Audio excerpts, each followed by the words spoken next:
You know, one of the most, sorry, I get upset when I talk about my mom. We didn't know what it was like to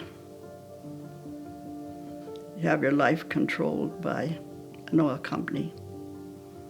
And we really didn't know what we were in for, that's for sure. After a period of time, the well could no longer be produced, and there's 20 wells like this in the old Didsbury area. So the oil company sold them for $1, and he took the pumping unit out and the rods in the well out, and he put in what's called a plunger lift. And this is a means of blowing the well directly to the tank, and that occurred bypassing the gas meter.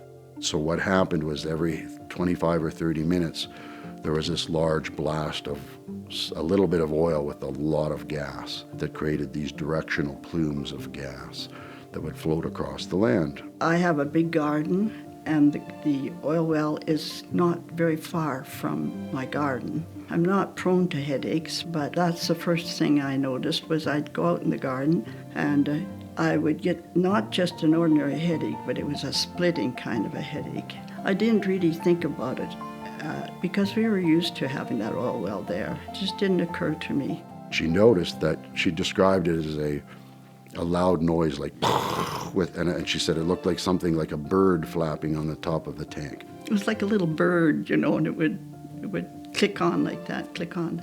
And it finally dawned on me that I had a headache. That's when I would get the headache. But it was because I guess the wind wasn't from that direction every day. And that's why it didn't occur to me.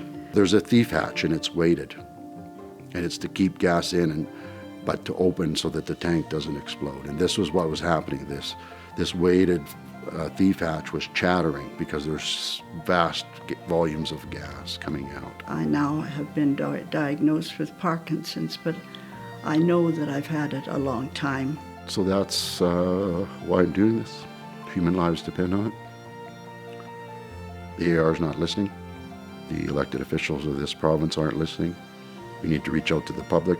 I live in urban Red Deer. I live in an old oil field area. All those abandoned wells leak. They're all leaking gas. We're literally being gassed in our homes in this province.